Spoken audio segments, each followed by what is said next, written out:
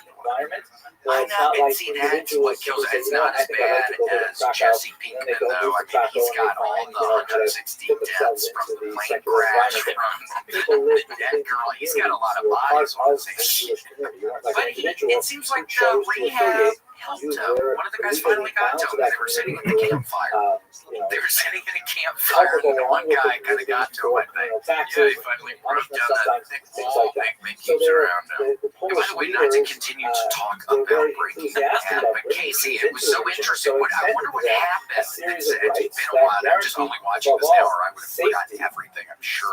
It was so funny in the new meth lab. It seems like his little guy, the guy who's helping him, it seems like they're really getting along. I wonder what happened. I wonder why he ends up firing him and he gets Jesse back in there.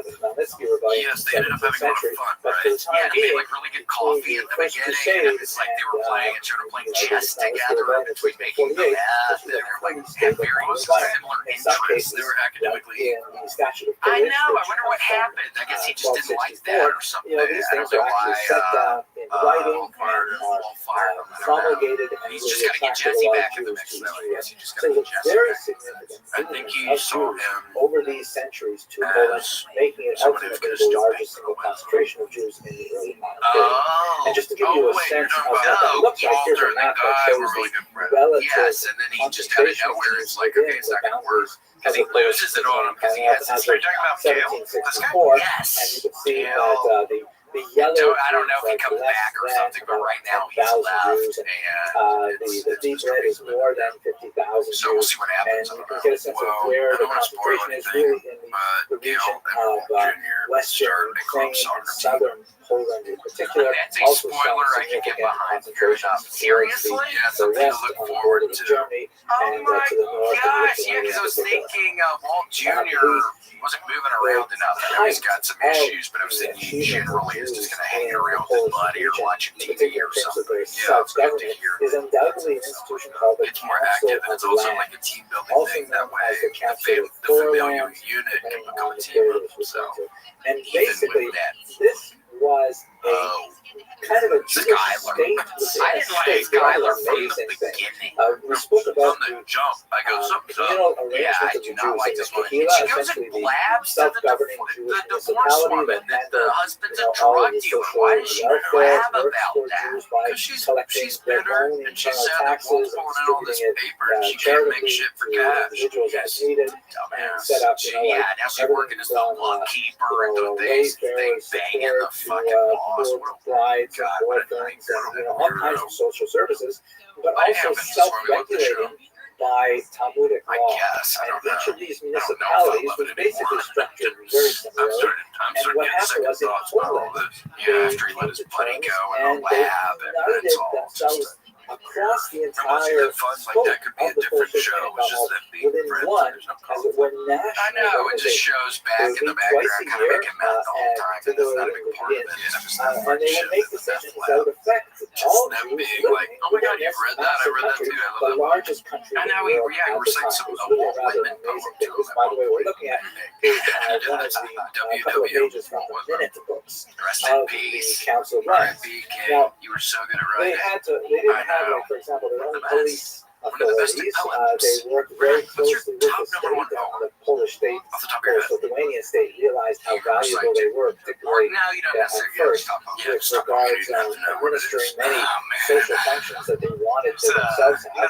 But once they realized that it was more efficient for them to collect taxes directly from the Jews rather than have the Council of Lands involved, that led to the evolution of the Council of Lands in particular. We'll talk about that as well in open lecture.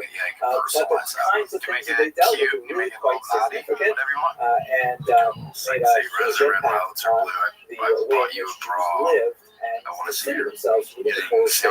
This was really one of the high points of the Jewish diaspora, at least up until the Magnitsky Rebellion of 1648, where Jews regarded Poland as really a golden era for Jewish civilization.